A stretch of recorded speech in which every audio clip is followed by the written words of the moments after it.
La escena estaba lista para el acto final. Enero de 1945, el frente oriental era un paisaje helado del infierno, donde el mismo concepto de misericordia había muerto años antes.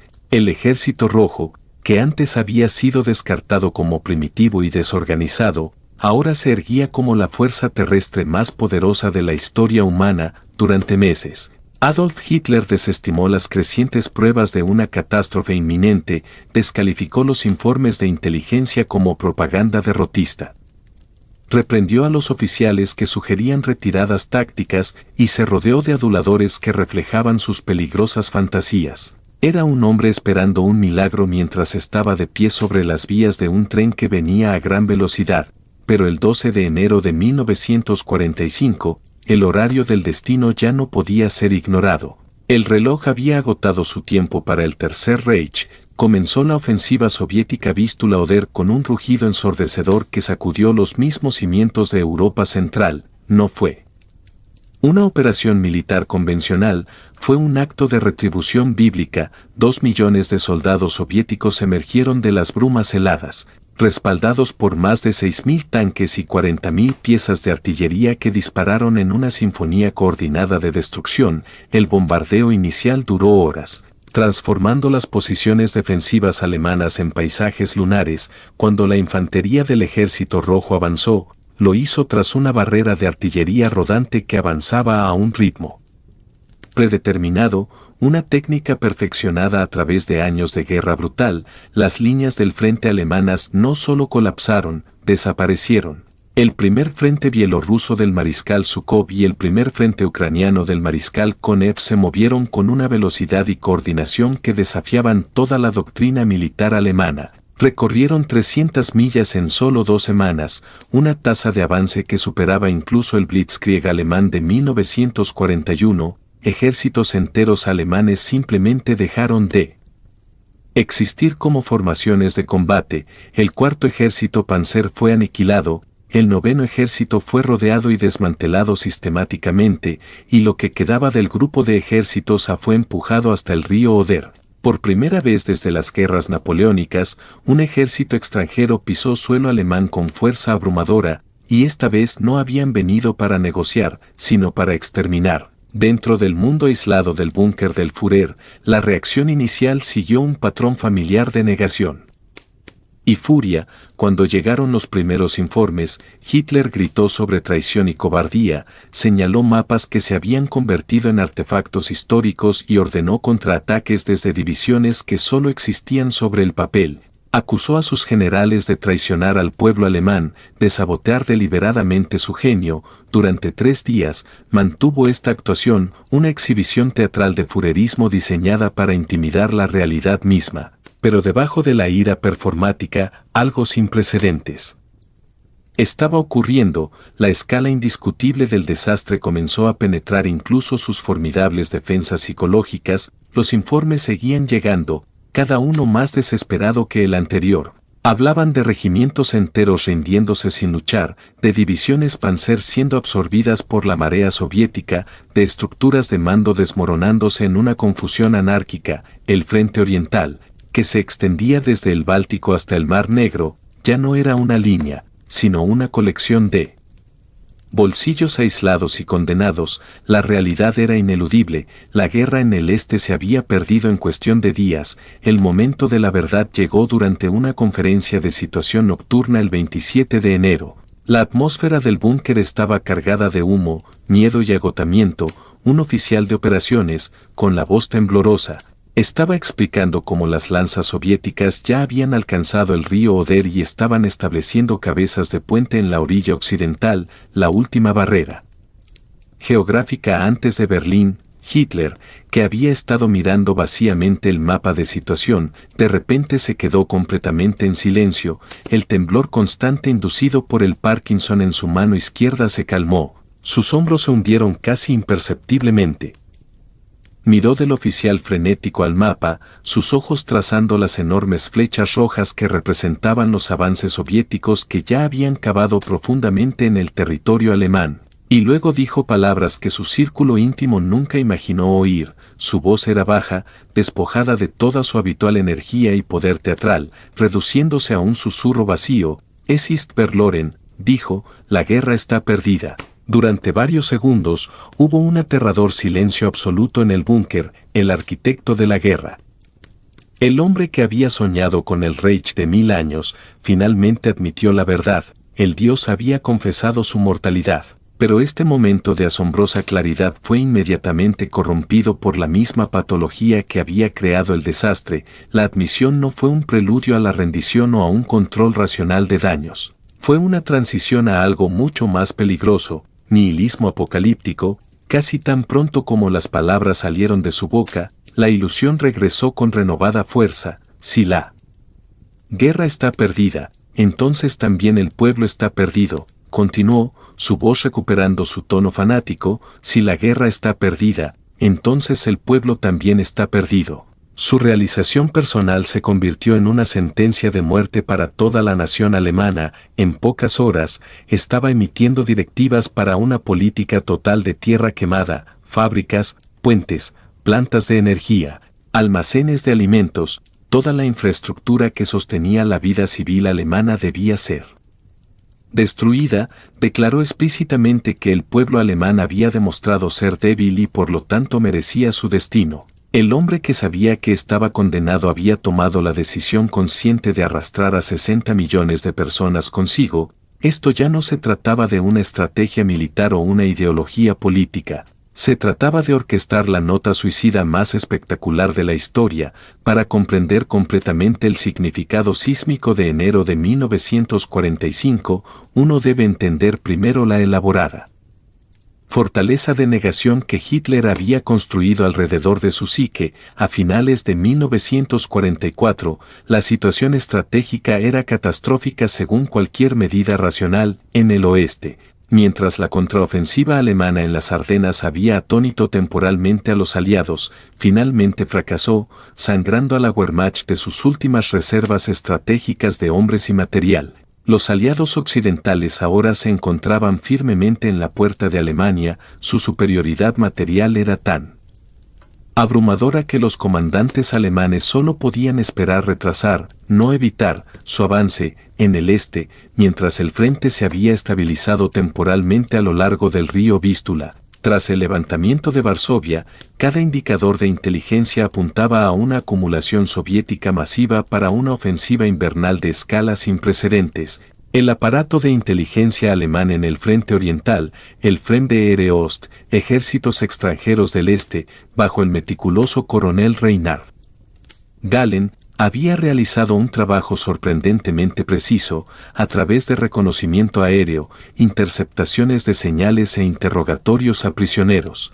El equipo de Galen había identificado correctamente el tiempo, la ubicación y la abrumadora fuerza del inminente ataque soviético. Sus informes detallados, completos con identificaciones de unidades y estimaciones de fuerza, llegaban regularmente al escritorio de Hitler. Fueron sistemáticamente ignorados, descalificados como los disparates derrotistas de oficiales de Estado Mayor que carecían de su voluntad revolucionaria.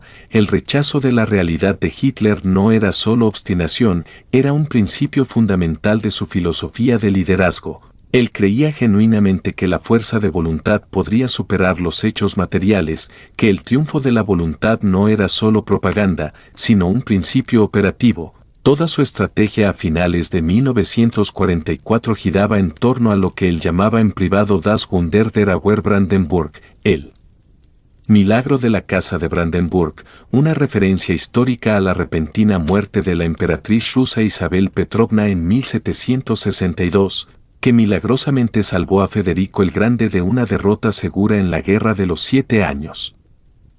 Hitler literalmente esperaba un deus ex machina, un milagro político donde la gran alianza entre el oeste capitalista y el este comunista se rompería de la noche a la mañana. Esta profunda autodecepción fue activamente habilitada y reforzada por la cultura de cortesanos que dominaba su círculo íntimo. El ministro de propaganda Joseph Goebbels lo alimentaba constantemente con informes exagerados de nuevas armas milagrosas, como los cohetes V2 y los Jets Messerschmitt 262, prometiendo que cambiarían el curso de la guerra. El ministro de Armamento Albert Speer, aunque privado de pesimismo, seguía entregando cifras de producción milagrosamente altas. Lo más peligroso, figuras como Martin Bormann controlaban el acceso al Führer, asegurándose de que las voces disidentes o las malas noticias fueran filtradas antes de llegar a él. Vivía en una cámara de eco perfectamente diseñada donde solo se permitían las voces que confirmaban sus concepciones previas. Este ambiente transformó los errores estratégicos en delirios catastróficos. La pérdida del grupo de ejército centro en la Operación Bagration, el verano anterior, fue culpada únicamente a la traición de mariscales de campo como Bosch. Nunca a la genialidad operacional soviética. El fracaso de la ofensiva de las Ardenas se atribuyó a la incompetencia de comandantes como Model y Dietrich, nunca a la simple falta de combustible, cobertura aérea o inferioridad numérica. Esta ilusión colectiva se basaba en un juicio fundamentalmente erróneo sobre la Unión Soviética. Hitler y su círculo íntimo, moldeados por su ideología racial, veían consistentemente a los soviéticos como subhumanos. Creían que el Estado soviético era una construcción frágil, su capacidad industrial primitiva, sus reservas de mano de obra casi agotadas tras las colosales pérdidas de 1941 a 1943. Esta evaluación resultó ser catastróficamente equivocada. A través de un esfuerzo hercúleo de evacuación y movilización industrial, la producción de guerra soviética no solo se recuperó, sino que superó con creces a la de Alemania. En 1944, la URSS estaba produciendo más de 2.000 tanques T-34 por mes en comparación con los 500 Panthers y Tigers de Alemania.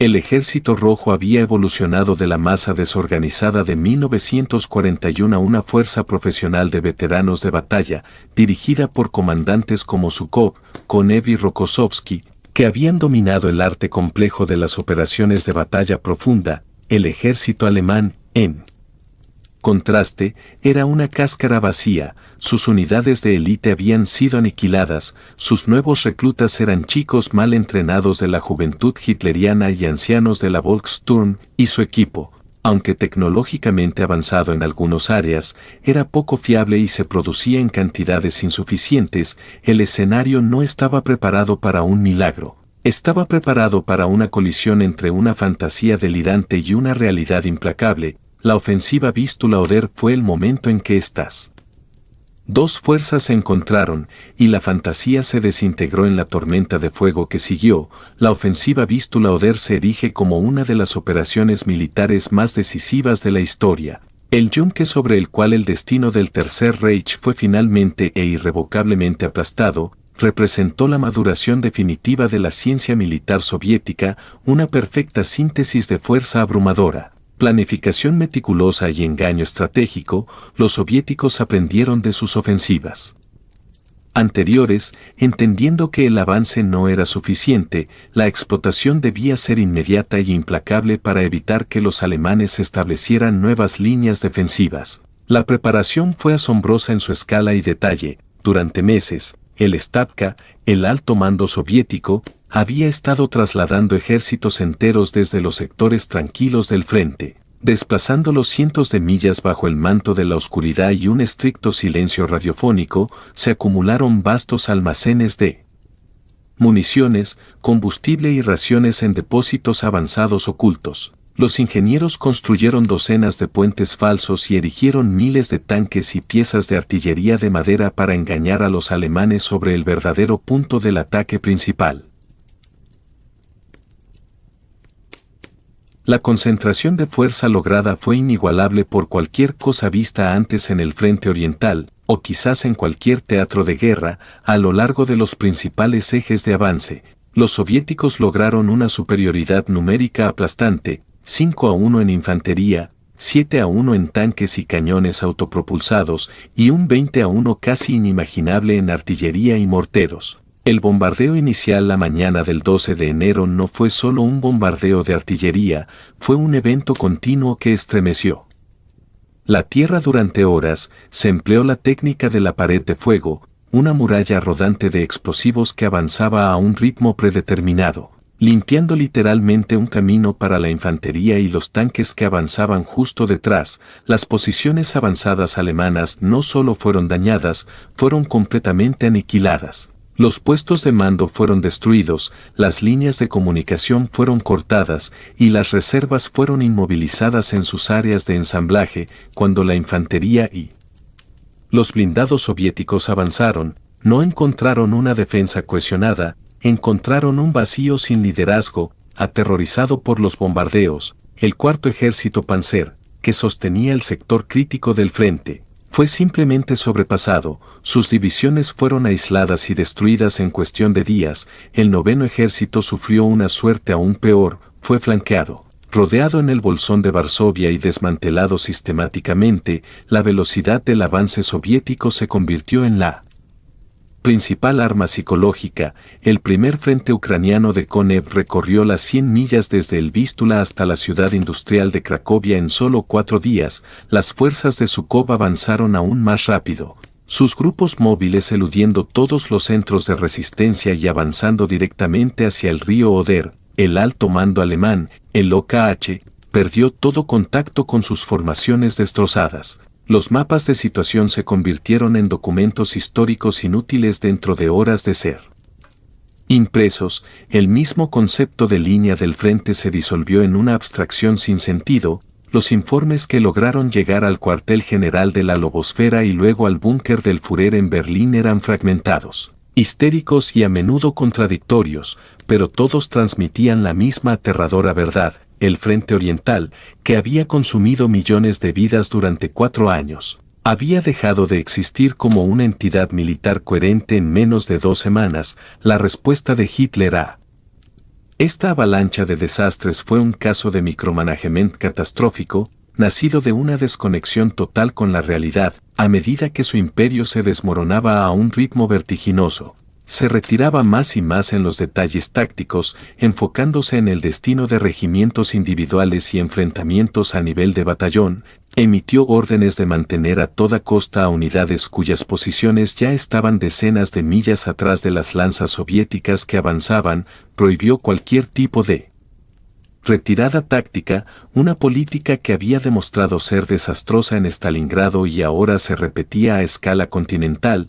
Las pocas reservas operativas restantes, como el cuerpo Panzer Großdeutschland, fueron desperdiciadas en contraataques dispersos y no coordinados que fueron aniquilados antes de que pudieran siquiera contactar con las fuerzas soviéticas principales. Su constante interferencia y negativa a delegar paralizó a sus comandantes de campo, que ahora estaban más aterrados de la ira irracional de Hitler que de los ejércitos soviéticos que se acercaban. Este periodo marcó la ruptura definitiva de la profesionalidad del cuerpo de oficiales alemanes. Comandantes talentosos como Guderian, el jefe del Estado Mayor General, fueron reducidos al estatus de glorificados mensajeros, obligados a transmitir órdenes absurdas a ejércitos que ya habían sido barridos del mapa. La sofisticada maquinaria de guerra alemana, una vez la más eficiente y temida del mundo, ahora estaba siendo dirigida por un loco que la desmantelaba sistemáticamente con cada orden que daba. La ofensiva Vístula-Oder no solo rompió al ejército alemán, reveló que la estructura de mando del Tercer Reich se había convertido en un pacto suicida. La última transformación espeluznante en el búnker del Führer no fue de confianza a desesperación. La ofensiva soviética Vístula-Oder, que comenzó el 12 de enero de 1945, representó el punto de inflexión en la Segunda Guerra Mundial en el frente oriental. La magnitud de esta operación militar fue tal que se convirtió en uno de los momentos más determinantes de la historia de la guerra moderna. Tras meses de preparación meticulosa, el Ejército Rojo lanzó un ataque imparable que llevó a la caída de gran parte de la maquinaria de guerra alemana en solo unas semanas. Sin embargo, para entender plenamente el impacto de esta ofensiva, es necesario situarse en el contexto de las decisiones, errores y fallos estructurales del Tercer Reich que contribuyeron a la derrota que se avecinaba. La caída de Hitler, primero en términos de su visión de la guerra y luego de su propio imperio, fue un proceso psicológico de negación y autodestrucción que tuvo consecuencias devastadoras tanto para Alemania como para la historia mundial. En los meses previos a la ofensiva Vístula-Oder, la situación estratégica para el Tercer Reich era insostenible. En el oeste, la ofensiva de las Ardenas había fracasado rotundamente a finales de 1944, aunque esta última operación alemana había provocado cierta incertidumbre en las fuerzas aliadas. Los efectos a largo plazo fueron nulos, los aliados occidentales estaban cada vez más cerca de las puertas de Alemania, y su superioridad material en términos de tropas, suministros y tecnología era evidente. En el este, el Ejército Rojo había sufrido derrotas y retrocesos en años anteriores, pero a partir de 1944, su recuperación fue espectacular. Tras la victoria decisiva en Stalingrado y la exitosa ofensiva de Kursk, los soviéticos lograron una superioridad militar que pronto se tradujo en avances decisivos hacia el corazón de Europa. La moral del Ejército Rojo se encontraba en su punto más alto, mientras que el ejército alemán, desgastado y diezmado, luchaba por mantener su cohesión. A pesar de los informes detallados proporcionados por la inteligencia alemana que advertían sobre el inminente ataque soviético, Hitler persistió en su negativa a aceptar la realidad de la situación. En lugar de prepararse para el inevitable avance soviético, optó por confiar en una fantasía estratégica que lo llevó a tomar decisiones cada vez más desesperadas y autodestructivas. La arrogancia de Hitler y su creencia en la supremacía de la voluntad humana sobre las circunstancias materiales lo cegaron ante los hechos. Rechazó los informes de inteligencia que indicaban una ofensiva masiva soviética, descalificándolos como propaganda derrotista. Este fue un patrón repetido a lo largo de los últimos meses del régimen nazi, la negación de la realidad en favor de una visión del mundo profundamente distorsionada. La operación Vístula-Oder, que comenzó con un imponente bombardeo de artillería soviética, fue una de las ofensivas más completas y eficaces de la historia de la guerra. La técnica de la pared de fuego, un muro de explosivos que avanzaba de forma constante para limpiar el camino para la infantería y los tanques, demostró ser devastadora. La velocidad del avance soviético fue impresionante. En cuestión de semanas, el Ejército Rojo había recorrido más de 300 millas, aniquilando las defensas alemanas y desintegrando las formaciones de combate. El 12 de enero, cuando las primeras oleadas de artillería comenzaron a bombardear las líneas alemanas, el shock inicial fue tal que las posiciones defensivas alemanas colapsaron sin apenas ofrecer resistencia. La sorpresa fue absoluta, y los informes de inteligencia alemanes, que habían predicho la ofensiva, llegaron demasiado tarde para hacer algo al respecto. Lo que siguió fue una serie de derrotas catastróficas para el ejército alemán. El cuarto ejército Panzer, que se encontraba en la línea de defensa crítica, fue prácticamente aniquilado en los primeros días de la ofensiva.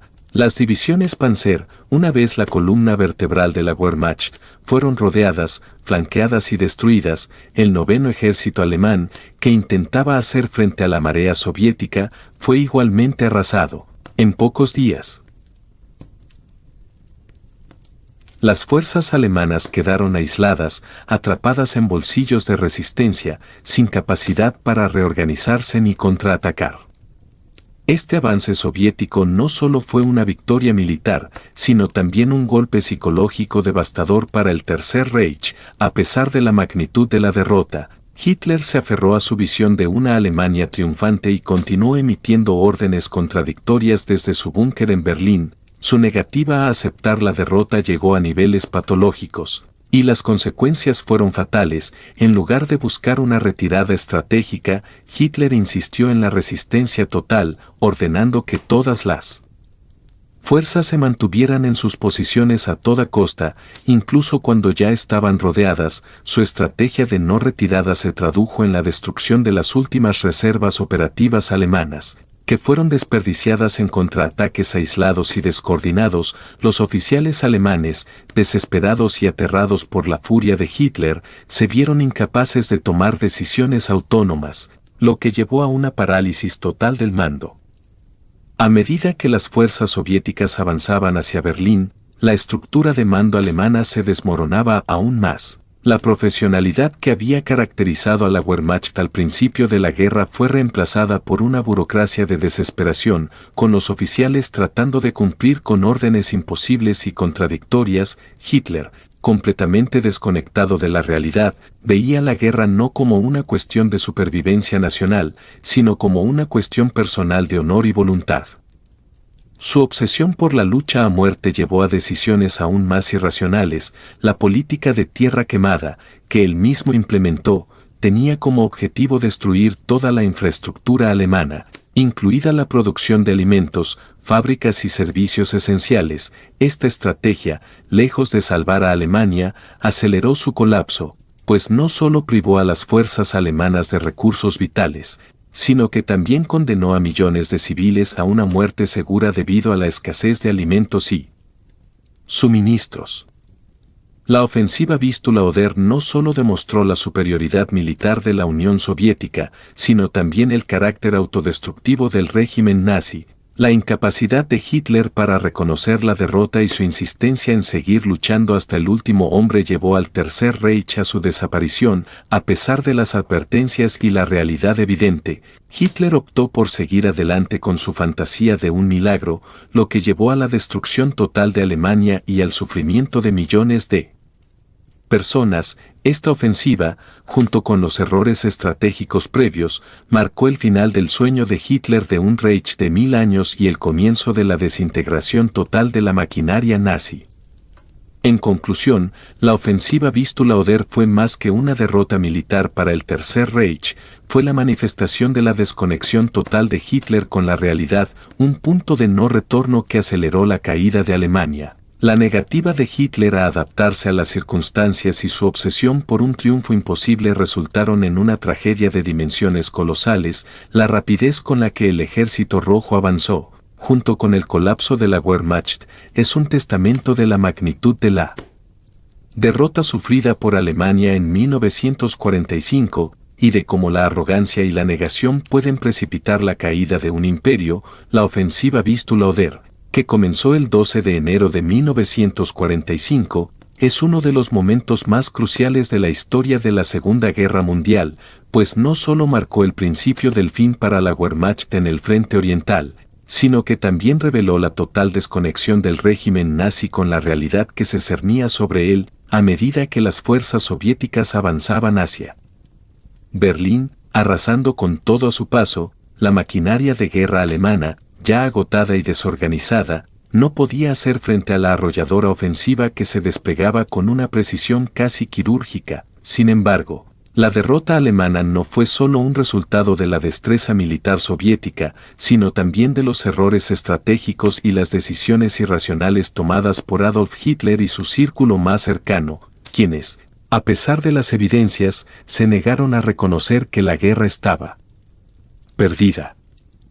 En los días previos a la ofensiva, las señales de que el Tercer Reich se encontraba al borde del colapso eran claras. La inteligencia alemana había captado todas las señales de un ataque masivo, pero la obstinación de Hitler llevó a una subestimación de la amenaza soviética. La situación de la Wehrmacht era desesperada. La derrota sufrida en el frente oriental a lo largo de 1944 había dejado a las tropas alemanas en una posición vulnerable, a pesar de los intentos por reorganizar las líneas de defensa. La Wehrmacht se encontraba dividida, con pocos recursos y unidades debilitadas. En el oeste, los aliados avanzaban implacablemente, y las últimas reservas de Alemania estaban siendo drenadas en una guerra que ya no parecía tener ningún sentido estratégico. Hitler, sin embargo, se aferraba a la idea de que aún podía ganar la guerra.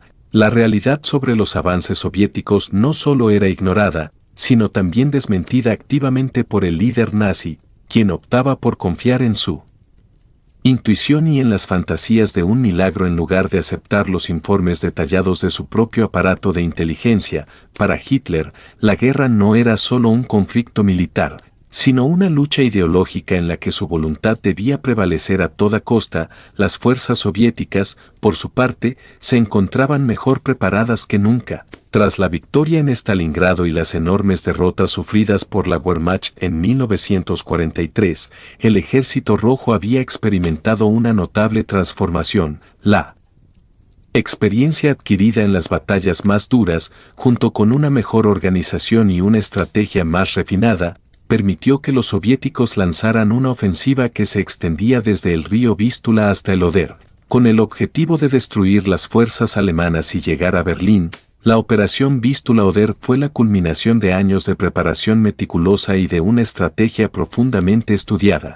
Los soviéticos se habían asegurado de contar con una superioridad abrumadora en términos de material bélico y personal. A lo largo de meses, el Stavka, el alto mando soviético, había reunido un ejército gigantesco, con más de 2 millones de soldados, 6.000 tanques, 40.000 piezas de artillería y un sinfín de aviones y vehículos blindados. Además, el ejército soviético se benefició de una cadena de mando mucho más cohesionada y flexible que la alemana, que para entonces se encontraba plagada de ineficiencias, disputas internas y un colapso moral que afectaba la capacidad de toma de decisiones. La ofensiva comenzó con una serie de bombardeos de artillería masivos que hicieron trizas las líneas defensivas alemanas. La estrategia soviética, conocida como pared de fuego, consistía en avanzar con una imparable línea de artillería, limpiando el terreno para que los tanques y la infantería pudieran avanzar sin resistencia. La velocidad del ataque fue tal que las fuerzas alemanas no pudieron organizar una defensa efectiva. El ejército nazi, que en 1941 había invadido la Unión Soviética con gran rapidez y éxito, ahora se veía incapaz de frenar el avance de un ejército que, más experimentado, mejor armado y más organizado, no perdonaba ni la más mínima debilidad. En las primeras horas del 12 de enero de 1945, las posiciones alemanas comenzaron a desmoronarse. El cuarto ejército Panzer, que estaba estacionado en el sector crítico del frente, fue aplastado sin dar apenas resistencia. Las divisiones Panzer, que en tiempos pasados eran las fuerzas de élite de la Wehrmacht, fueron destruidas una tras otra. Las tropas alemanas fueron rodeadas, flanqueadas y desmanteladas en cuestión de días. El noveno ejército, que intentaba resistir el empuje soviético, sufrió una suerte aún peor. La desorganización de las líneas alemanas hizo imposible coordinar cualquier tipo de respuesta efectiva, y en poco tiempo, las tropas del Ejército Rojo avanzaban con tal rapidez que las divisiones alemanas que quedaban no podían hacer más que rendirse o ser aniquiladas. Lo que siguió fue una serie de derrotas humillantes para la Wehrmacht. La falta de comunicación, el agotamiento de las tropas y la creciente confusión en los mandos alemanes crearon una situación de caos absoluto. Las líneas del frente, que antes se habían mantenido con firmeza, desaparecieron por completo. Las ciudades alemanas en el este, como Cracovia y Varsovia, fueron abandonadas a su suerte, mientras que el Ejército Rojo avanzaba sin detenerse, destruyendo todo lo que encontraba a su paso. El río Oder, la última línea de defensa antes de Berlín, estaba a la vista. Sin embargo, a pesar de la magnitud de la derrota, Hitler continuó su negación de la realidad, a pesar de los informes desesperados que llegaban del frente oriental.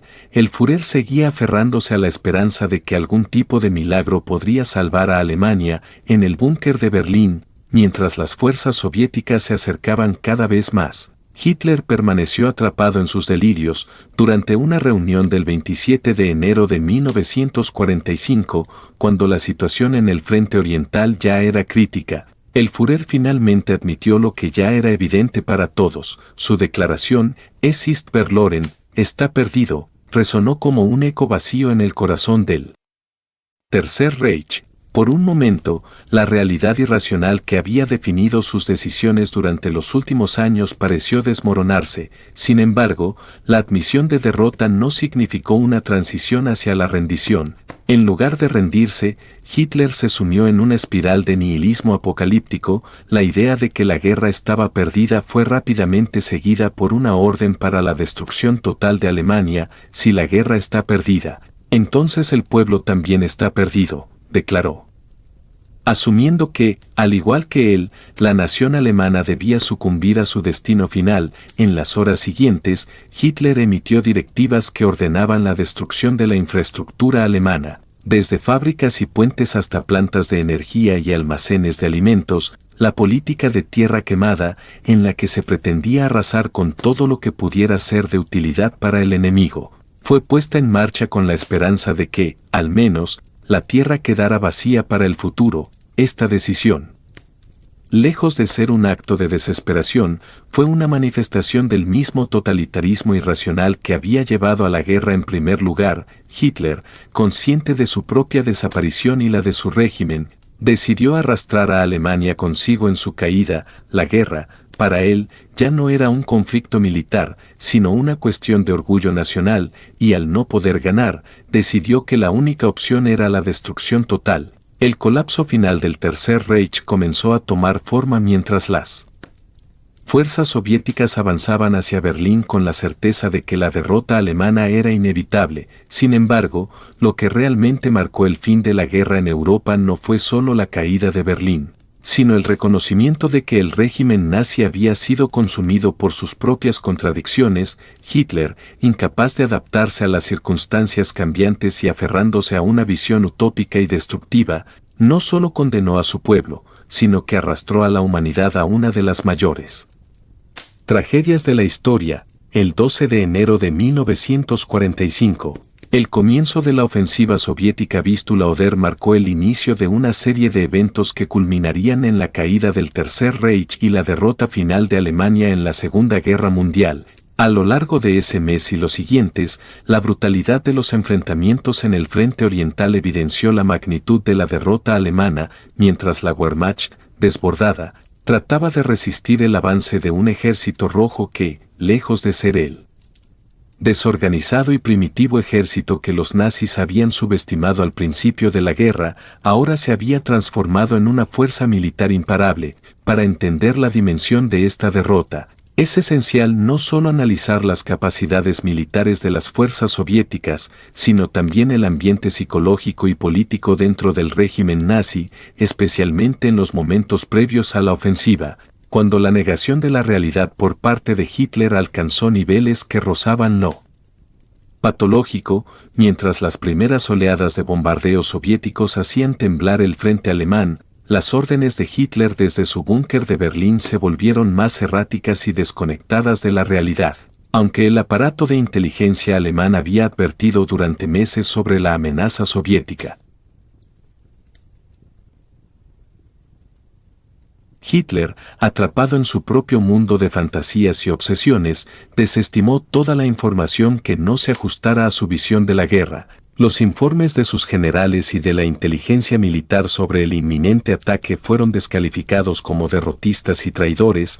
Esto no era un simple error de juicio, era la manifestación de una psicología que había alcanzado su punto culminante en la negación total de la derrota. El Führer se rodeó de adulación y de un pequeño círculo de confianza que reforzaba sus creencias irracionales. A medida que el ejército rojo avanzaba, arrasando con la Wehrmacht a su paso, el Führer seguía convencido de que algún tipo de milagro salvaría a Alemania. Pero esa ilusión comenzó a desmoronarse a medida que los primeros informes de la catástrofe se filtraban hacia su búnker. La estructura de mando de la Wehrmacht, que en los primeros años de la guerra había sido eficiente y eficaz, ya no existía como tal. Los comandantes alemanes, primero atónitos y luego completamente desmoralizados, intentaron seguir las órdenes de un líder que, aunque estaba físicamente presente, ya no operaba con ningún sentido de lógica estratégica. La política de no retirada impuesta por Hitler en los primeros días de la ofensiva Vístula-Oder, lejos de ser una estrategia de resistencia, resultó ser una condena a la aniquilación de las unidades alemanas. La decisión de no permitir que sus tropas se retiraran, incluso cuando ya estaban rodeadas, resultó en la destrucción de los ejércitos alemanes que quedaban en el frente oriental. Hitler, atrapado en su propia burbuja de fantasía, no comprendió que la guerra ya estaba perdida en términos militares. Los informes sobre la situación en el frente oriental llegaban continuamente a su mesa, pero en lugar de actuar con rapidez y flexibilidad, el Führer insistió en que sus tropas debían resistir hasta el final. La desconexión de Hitler con la realidad llegó al punto de que su círculo más cercano se veía obligado a ejecutar órdenes absurdas que carecían de sentido estratégico. Mientras tanto, el ejército rojo avanzaba con una velocidad aterradora, con una superioridad numérica que aplastaba a la Wehrmacht. El avance soviético no solo se basaba en la cantidad de tropas, sino en una planificación meticulosa que dejó poco espacio para la resistencia alemana a lo largo de la ofensiva. Las fuerzas soviéticas utilizaron una variedad de tácticas innovadoras para superar las defensas alemanas. La táctica de la pared de fuego, en la que la artillería soviética avanzaba de manera sincronizada y coordinada, barría el terreno para que la infantería y los tanques pudieran avanzar sin encontrar resistencia. Esta táctica resultó ser devastadora para las posiciones alemanas, que no pudieron mantenerse frente a la constante presión de los ataques. La fuerza arrolladora de la ofensiva soviética no se limitó solo al frente. En el interior de Alemania, la moral de la población civil comenzó a desplomarse a medida que las noticias sobre el avance soviético y la inevitable caída de Berlín se extendían. Las fuerzas alemanas, diezmadas por años de guerra y sin recursos suficientes para mantener el frente, se desintegraron rápidamente. Lo que comenzó como una serie de pequeñas resistencias aisladas terminó en un colapso total, con las unidades alemanas dispersas y sin capacidad de coordinación. El frente oriental, que durante tanto tiempo había sido el escenario de luchas titánicas, ya no existía como tal, se había convertido en una colección de posiciones aisladas, rodeadas y condenadas. La situación en Berlín, al final de enero de 1945, era desesperada. Las fuerzas soviéticas, con su potencia de fuego abrumadora, se acercaban a la ciudad con una rapidez aterradora. Los informes que llegaban del frente no eran más que noticias de derrotas y rendiciones. Las divisiones alemanas ya no existían como formaciones de combate coherentes. La estructura militar de la Wehrmacht había sido destruida. En este contexto de derrota total, Hitler finalmente admitió lo que ya era obvio para todos los demás: la guerra estaba perdida. Esta confesión, que llegó durante una reunión de situación el 27 de enero de 1945, fue un momento trascendental en la historia de la guerra. Sin embargo, en lugar de buscar una solución racional o un intento de salvar lo que quedaba del Reich, Hitler optó por la destrucción total. Su famosa declaración "Es ist verloren", está perdido, no fue seguida de una llamada a la rendición, sino de una aceleración del colapso. La respuesta de Hitler fue la emisión de órdenes que, en lugar de salvar a la nación, llevaron a la completa devastación de Alemania. Su política de tierra quemada, que consistía en destruir toda la infraestructura alemana que pudiera ser de utilidad para el enemigo, fue un último acto de desesperación. Fábricas, puentes, plantas de energía y almacenes de alimentos fueron destruidos para asegurarse de que, incluso si los soviéticos llegaban a Berlín, no encontrarían nada útil. En este sentido, la ofensiva Vistula-Oder no solo fue una derrota militar para Alemania, sino también una manifestación del nihilismo apocalíptico de Hitler. Al no poder aceptar la derrota, optó por arrastrar a toda la nación alemana con él en su caída. La imagen de un Führer que, al final de la guerra, se despojaba de la fantasía de la victoria para abrazar la destrucción total, es un recordatorio de los peligros del totalitarismo y la arrogancia humana. A medida que las fuerzas soviéticas llegaron a las puertas de Berlín, el régimen nazi comenzó su colapso final. Las ciudades alemanas fueron ocupadas, la infraestructura fue destruida y millones de personas, tanto soldados como civiles, pagaron el precio de la obstinación de un dictador. La caída de Berlín, que se produciría en mayo de 1945, fue el resultado de un proceso largo y doloroso, en el que la resistencia alemana fue incapaz de detener el avance soviético. El Tercer Reich, que había comenzado con grandes ambiciones de expansión y dominio, terminó en una humillación total. La ofensiva Vistula-Oder, con su ferocidad, rapidez y precisión, fue el punto culminante de la derrota de Hitler en el frente oriental. Mientras los soviéticos avanzaban hacia Berlín, el mundo era testigo del colapso de un régimen que había sido uno de los más destructivos de la historia moderna. Sin embargo, la derrota de Hitler no significó el fin del sufrimiento para Alemania. El país se encontraba en ruinas, su población devastada por años de guerra, y la Europa en su conjunto había sido marcada por las atrocidades cometidas por el régimen nazi. La guerra había dejado cicatrices profundas, tanto físicas como psicológicas, en todos los involucrados. El fin del Tercer Reich y la derrota de Hitler no trajeron paz inmediata. De hecho, el proceso de reconstrucción fue largo y doloroso. La caída de Berlín marcó el fin de una era de oscuridad, pero la reconstrucción de Europa requeriría años de esfuerzos diplomáticos, económicos y sociales. Sin embargo, la lección que dejó la Segunda Guerra Mundial, y en particular la derrota de Hitler, es clara. El precio de la arrogancia, el totalitarismo y la negación de la realidad es la destrucción, no solo de quienes luchan en la guerra, sino de toda una nación y de las generaciones futuras. La ofensiva Vistula-Oder de 1945 no solo fue un punto culminante de la lucha en el frente oriental, sino que también representó la revelación de la magnitud de la desconexión que existía entre la realidad de la guerra y la visión completamente distorsionada que Adolf Hitler mantenía en su mente. En ese momento, la Wehrmacht, que en los primeros años de la guerra había sido una máquina de guerra temida y eficiente, estaba siendo desbordada por el avance soviético. La descomposición interna del Tercer Reich, alimentada por la necedad del Führer y su círculo cercano, era palpable. El 12 de enero de 1945, cuando las fuerzas soviéticas comenzaron su ataque, la Wehrmacht ya estaba al borde de la disolución.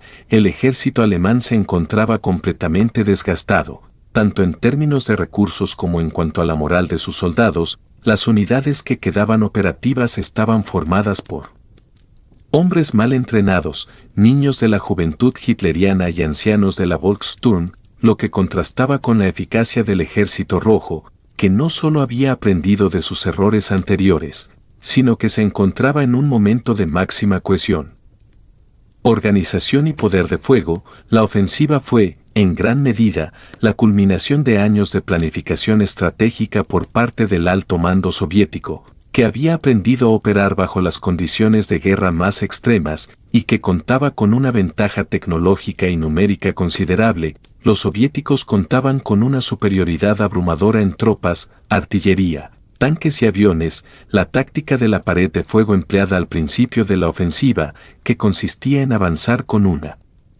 línea de artillería pesada que barría el campo y dejaba al enemigo sin apenas tiempo para reaccionar, resultó ser devastadora para las fuerzas alemanas. A medida que las oleadas de artillería soviética avanzaban a través del territorio, las posiciones de la Wehrmacht se desmoronaban sin poder resistir el poder de fuego que se les venía encima. En las primeras semanas de la ofensiva, el avance soviético fue imparable. Las ciudades y pueblos en el camino de los soldados soviéticos caían como fichas de dominó, y el Ejército Rojo avanzaba sin encontrar casi ninguna resistencia significativa. A medida que las líneas de defensa alemanas caían una tras otra, la situación en el búnker de Berlín se volvía cada vez más desesperada. Hitler, completamente desbordado por los informes de la catástrofe que se extendían por el este, se mantenía empecinado en su fantasía de una victoria milagrosa. La guerra, para él, ya no era una cuestión de hechos militares, sino una lucha de voluntad. Desestimó las alertas de sus generales y oficiales, acusándolos de traicionar al pueblo alemán y de ser incapaces de comprender la grandeza de su visión. Aunque los informes sobre la inminente ofensiva soviética fueron precisos y claros, Hitler persistió en su negación de la derrota. Los generales soviéticos, que antes habían sido considerados como una masa desorganizada, demostraron ser expertos en la conducción de grandes operaciones militares y su capacidad para coordinar movimientos complejos de tropas, tanques y artillería fue lo que les permitió avanzar rápidamente en territorio enemigo. La capacidad de los soviéticos para realizar avances de cientos de kilómetros en tan solo unas semanas fue una de las características que definió a la ofensiva Vistula-Oder. En contraste, la Wehrmacht no solo estaba desorganizada, sino que se encontraba agotada tanto en términos de efectivos como de recursos. El Tercer Reich, en sus últimos días, se vio marcado por una política de desesperación impulsada por el Führer, quien, al no aceptar la realidad de la derrota, decidió destruir todo lo que quedaba de Alemania en un intento de no dejar nada para el enemigo. En este contexto de devastación total, Hitler ordenó la implementación de la política de tierra quemada, que consistía en destruir fábricas, puentes, almacenes de alimentos y cualquier otra infraestructura que pudiera ser útil para los aliados o los soviéticos. Esta política no solo fue un acto de desesperación, sino que también reflejó el carácter autodestructivo del régimen nazi, que prefería ver arrasada a su nación antes que aceptar la derrota. Mientras tanto, las fuerzas soviéticas continuaban su avance. Las ciudades alemanas fueron ocupadas una a una y la infraestructura del Reich fue destruida sistemáticamente. En Berlín, la desesperación se apoderó de todos los que aún quedaban en la ciudad. La caída de la capital alemana se convirtió en una cuestión de tiempo, a pesar de los intentos de resistencia. La superioridad soviética era abrumadora. Hitler, ya consciente de que la guerra estaba perdida, adoptó una postura nihilista y apocalíptica. Durante los últimos días del Tercer Reich, su círculo cercano se vio atrapado entre la lealtad hacia un líder que ya no podía proporcionarles ningún camino hacia la victoria y el conocimiento de que el régimen nazi estaba a punto de colapsar por completo. La entrada de las fuerzas soviéticas en Berlín el 2 de mayo de 1945 marcó el fin definitivo del régimen de Hitler. La ciudad, que había sido el centro de la maquinaria de guerra nazi, se convirtió en el símbolo de la derrota final de Alemania. El Tercer Reich, que había sido construido sobre una ideología de supremacía racial, expansionismo y violencia, terminó siendo aniquilado bajo el peso de sus propias contradicciones y la fuerza imparable de los aliados. Los líderes nazis, que en algún momento creyeron que podrían dominar Europa, fueron finalmente derrotados por una coalición de naciones que representaban la diversidad y la resistencia frente a la barbarie. La caída de Berlín y la derrota de Hitler no solo marcaron el fin de una era de violencia, sino que también abrieron la puerta a un proceso de reconstrucción que, aunque largo y doloroso, fue esencial para la recuperación de Europa y el mundo en su conjunto. La experiencia de la guerra y la lección que dejó el colapso del régimen nazi fueron fundamentales para la construcción del orden mundial posterior a la Segunda Guerra Mundial. Mientras el mundo miraba los escombros de Berlín y la caída de un régimen que había infligido tanto sufrimiento, surgió la esperanza de un futuro diferente, aunque frágil y lleno de desafíos. La historia de la Segunda Guerra Mundial, con sus enormes pérdidas humanas y materiales, se convirtió en una advertencia eterna sobre los peligros del totalitarismo, la guerra y la arrogancia humana. Sin embargo, también fue un recordatorio de la capacidad del ser humano para resistir y reconstruir, incluso en los momentos más oscuros. El 2 de mayo de 1945, la caída de Berlín marcó el fin definitivo del Tercer Reich y una de las victorias más significativas para las fuerzas aliadas en la Segunda Guerra Mundial. La ciudad, que alguna vez había sido el corazón del poder nazi, se encontraba ahora en ruinas, testigo del colapso de un régimen que había sumido a Europa y al mundo en la más terrible de las guerras. Las fuerzas soviéticas, después de meses de intensos combates y avances implacables a través del este de Europa, finalmente lograron entrar en Berlín, mientras que las fuerzas aliadas en el oeste también se acercaban a la capital alemana. El Führer, Adolf Hitler, que durante tanto tiempo había predicado la supremacía de la raza aria y la invencibilidad de su ejército, se encontraba atrapado en su búnker en el corazón de la ciudad, rodeado por la certeza de su derrota. Mientras las tropas soviéticas se acercaban cada vez más, Hitler seguía aferrándose a la idea de que la guerra podía ser salvada mediante algún milagro o intervención divina. Sin embargo, la realidad era ineludible: el Tercer Reich estaba acabado. La maquinaria de guerra alemana había sido destruida a lo largo de varios años de confrontación, y las fuerzas que quedaban no tenían los recursos, el poder de fuego ni la moral para seguir luchando. La resistencia en Berlín, aunque feroz, no era más que un esfuerzo desesperado por tratar de evitar lo inevitable. Para los líderes del Tercer Reich, la derrota había sido ya evidente desde las primeras semanas de 1945, cuando el Ejército Rojo había iniciado su ofensiva en el frente oriental. Durante meses, Los informes de inteligencia y las señales claras del colapso alemán habían sido sistemáticamente ignorados o descalificados por Hitler y su círculo cercano. Las decisiones tomadas durante ese periodo fueron fatales. La política de no retirada y la insistencia en una resistencia total condujeron a la aniquilación de las últimas fuerzas operativas alemanas. A medida que la guerra llegaba a su fin, la Wehrmacht se desintegraba, arrastrada por la falta de suministros, la desmoralización de sus soldados y la incapacidad de sus mandos para tomar decisiones efectivas. En los días previos a la caída de Berlín, la ciudad se convirtió en un hervidero de desesperación. Hitler, completamente desconectado de la realidad, continuó emitiendo órdenes que solo aceleraban el colapso. Mientras tanto, los oficiales y generales alemanes, que sabían que la situación era insostenible, luchaban por encontrar una manera de salvar al menos lo que quedaba de la nación alemana. Sin embargo, la negación de la derrota por parte de Hitler y su círculo cercano bloqueó cualquier intento de rendición o de control de daños. Los intentos de algunos oficiales de organizar una retirada o un acuerdo de paz fueron sofocados por la furia del Führer, quien, convencido de que la caída de Berlín significaría también la desaparición de Alemania, se sumió en un vacío de desesperación. Durante los últimos días de la guerra, la estructura misma del Tercer Reich colapsó. Los altos mandos militares, que alguna vez fueron figuras claves en la estrategia alemana, se vieron reducidos a simples mensajeros de órdenes contradictorias que no podían ser cumplidas. El comando central de la Wehrmacht ya no existía como una fuerza efectiva.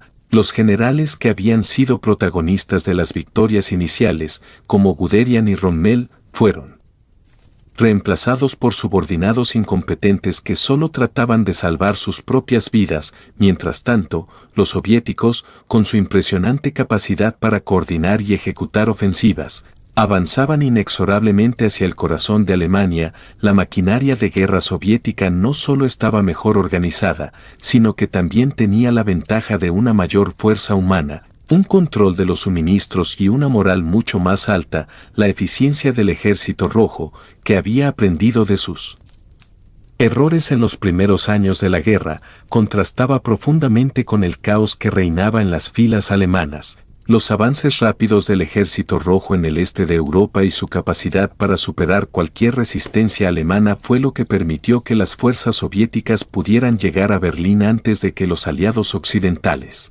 pudieran cerrar el cerco. En el búnker de Berlín, Hitler se encontraba con su círculo cercano, rodeado por la total desintegración de la Wehrmacht. Los informes de los oficiales sobre la situación en el frente eran cada vez más sombríos, y la idea de una posible victoria ya no tenía sentido. A pesar de esto, el Führer persistió en su creencia de que el destino de Alemania estaba en sus manos y que, a pesar de los informes y las evidencias, podía lograr una victoria final.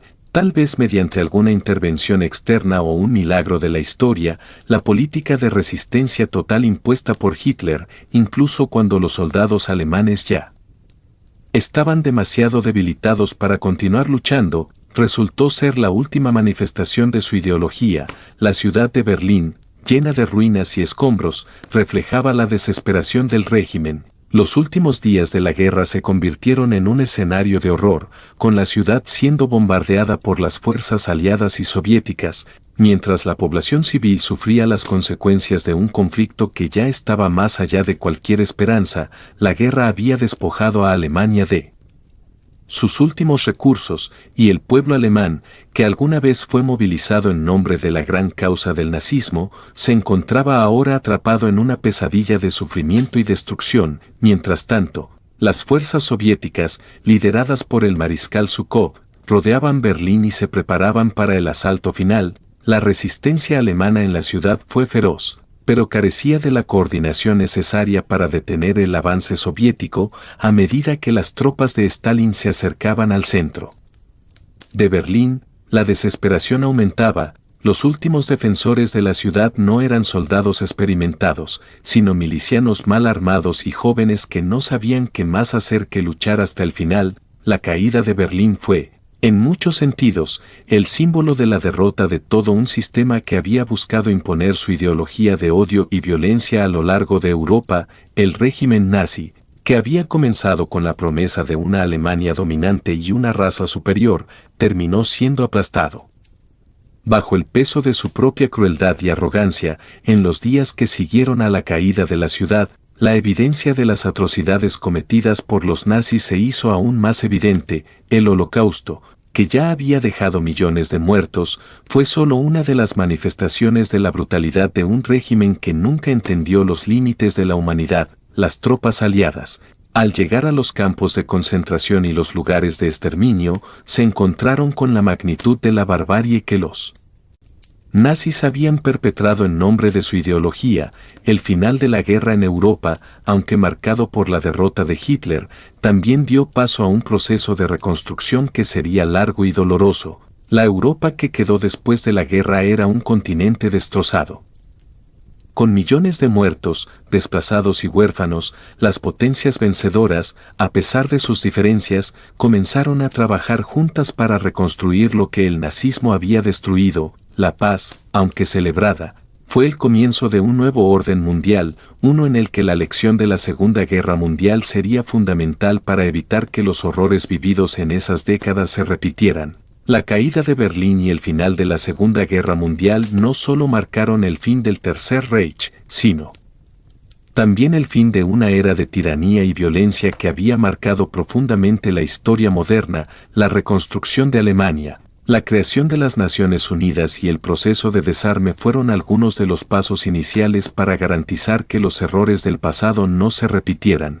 La Segunda Guerra Mundial había dejado cicatrices profundas en el mundo, pero también había demostrado la capacidad de la humanidad para resistir la opresión y reconstruir en medio de la devastación. La historia del Tercer Reich, desde su ascenso hasta su caída, sigue siendo una de las lecciones más importantes que la humanidad debe recordar para evitar que tales horrores se repitan en el futuro. El 8 de mayo de 1945, Alemania finalmente firmó la rendición incondicional. El Tercer Reich, que había surgido con grandes promesas de supremacía, cayó en una humillación total, dejando tras de sí una Europa devastada y millones de vidas perdidas. La ideología del nazismo, basada en el odio y la dominación, fue erradicada, pero el coste humano fue indescriptible. Las potencias aliadas, ahora victoriosas, comenzaron a repartir los trozos de una Europa dividida, estableciendo nuevas fronteras y forjando el nacimiento de una nueva era política.